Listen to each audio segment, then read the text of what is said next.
Salamat, Igan. At naku mga kapuso, high-tech na talaga tayo ngayon at halos lahat ng bagay nasa internet na, mula sa movies, gimmicks, pati nga pag-shopping, pwede ng online. Ay, alam alam mo yan. Alam natin mga At maging health conscious, meron na rin pwedeng takbuhan.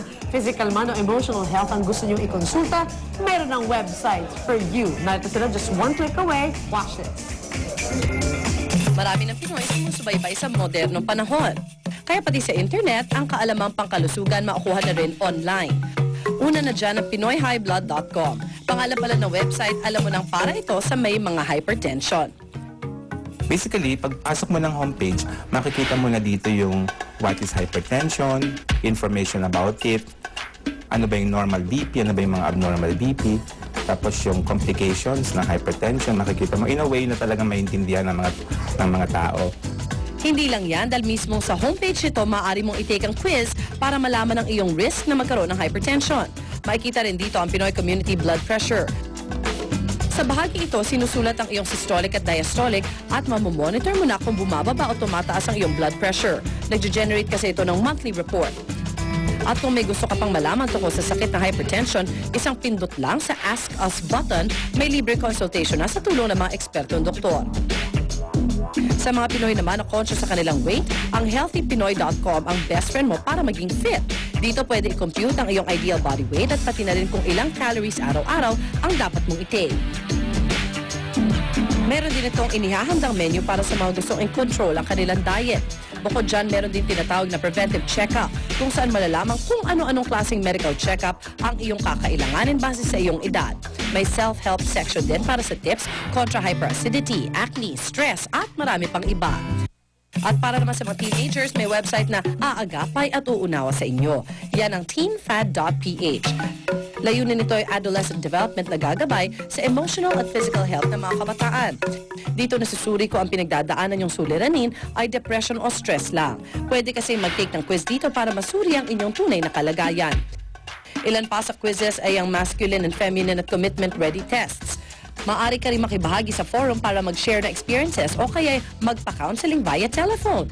Kaya malaking tulong ito para maggabayan ng mga kabataan ngayon. O diba, mapa-physical o kaya emotional health, ang inyong agam-agam ay ilang pindot lang sa internet. Kaya wag na magpahuli, subukan ng bisitahin ng mga Pinoy Health website na aming nabanggit. Step by step na natin masisilip kung paano nga ba nagkakahugis at pinoporma ang molten glass sa pamamagitan lang ng pag-ihip. At live yung idademo sa ating binisitang pagawaan ng salamin sa Parañaque City kasama si Susan Enriquez. Hindi kayo magkabekid. Okay, mga kapuso, balik po tayo dito sa Angeli Glass Products. Ito po yung nakikita po ninyo. Alam niyo po, ang mga glass pieces na ito ay nagsimula pa noong 3000 BC. Yung sa mga Ehipti po, kung saan ginagamit nila sa kanilang mga bahay, yung mga salamin. Ayan, so nakikita po ninyo, iba-ibang klase ho ng forma ng mga glass piece. At ngayon, aalamin ho natin mula dito kay Ginoong Jinggoy Salcedo, ang product specialist ng Angeli Glass Specialties. Ang kung paano ba yung proseso. Good morning, sir. Welcome po sa Unang Hirit. Yes, good morning, Susan. Yes, I understand. Ito po yung glass rod na kung saan ito yung tinutunaw. Paano yung proseso niya? Paano ito ma-perform into something like tao o hayop o bulaklak? Yes, sa una, first of all, kailangan po natin ng gas. Yeah, oxygen and gas. Oxygen. At saka, ito pong tinatawag na Glass. Pyrex. Pyrex. Glass rod po ito. Okay, tapos ito'y matutunaw kapag itinapat mo sa oxygen at gas na may taas na 1,200. Yes, 1,000 degrees Celsius, 1,200 degrees Celsius po. Okay, at doon itatapat mo within 20 to 30 minutes. Kailangan po siya is nagbabaga ho siya. Nagbabaga. Na malalaman ho natin na nagbabaga is yung nagko-color red po siya. Okay. Yes. Pagka nagko-color red na, ibig sabihin yung 1,200 na yun. Yes, Okay. makikita natin na para siyang malambot. Lumalambot. So, Kumuha nga tayong sample. So pag malambot na yung glass rod na to, Pyrex, yes. makaka-form, na siya, pwede na kayo maka-form ng isang... Yes, una, bababagain natin ang glass at hahatakin po natin ito Hatakin, sa shape na kailangan niya. Ayan, ayan. Gaya mo na nakikita natin. Yan, malambot na yan. So, Yes. hinipan. Yes, pag malambot na po siya, ayan, pwede na siyang hipan. Mag-e-expand po siya sa pamamagitan ng pagbo-blow. Tapos, yung kabilang dulo niya, ibubuhol. Yung kabilang dulo, Susan, kailangan sarado yan.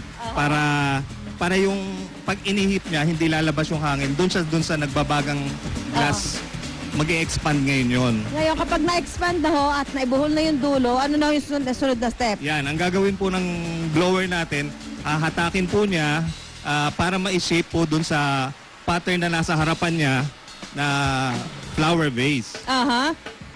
Okay, ganyan po. So, gaano katagal yung proseso bago makagawa sila ng isang ganyan, anong klase man ng korte yung gusto niya gawin? Yes, like yung pattern na nasa harapan niya na flower vase, it would take siguro, depende sa gumagawang tao, around 30 to 1 hour ang process. Oo, 30 to 1 hour. So, medyo depende kung ano yung design na gusto mo. Medyo pag-komplikado, matagal-tagal. Yes, oo, pag komplikado, mas matagal yan. Halimbawa, yun yung pinakamatagal so far na nagawa ninyo, gaano katagal? Naku, minsan umaabot tayo, 2 oras yan. 2 oras? Oo. Like Depende sa anong design. anong klase? Anong klase yung pinakamatagal na ginawa ninyong design? Like yung mga komplikadong design, like yung mga malalaking vase na... Malalaking base Oo. na. Oo. Ayan. So mamaya ho, babalik ho tayo dahil papakita ho natin yung yun lang mga ginagawa pa ho ni Lod dito sa Angeli Glass Specialties kung paano ho nagiging isang art, itong mga glass rod na ito mula sa pagtunaw hanggang sa pagdidisenyo. Okay. Opo. Babalik tayo mamaya, sir, ha? Babalik po kami dito sa Angeli Glass Art mula sa Parañaque. Back to studio po muna tayo.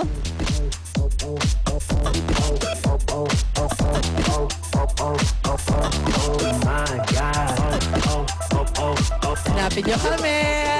Man versus Machine ang labanan ngayong umaga, Luan. Yes. Pero, pili ka mananalo tayo. Pili ka mananalo tayo. Ito na, makikita natin kung sino mas magaling dalang kalaban natin ay ang Robopong. Para siyang, mechanized na machine na siniset up na natin. Yes, ayan. Mamaya, makakalaro na natin siya. Ayan, magandang practice yan, syempre, doon sa mga nag-uumpisa. Ayan, para maging consistent ang inyong mga strokes at inyong mga palo ng ping-pong. Abangan niyo po yan sa pagbabalik ng unang hirit. Who will win? Robopong versus Luan and Suzy. Luan and Suzy. Luan and Suzy! Of course, pag pinatay natin yan, wala na siya. Ha, ha, ha! Seen up on the dance floor. She was dancing sexy, pop, pop, pop, and drop it low. Never ever has a lady hit me on the first sight. This was so special. This was just like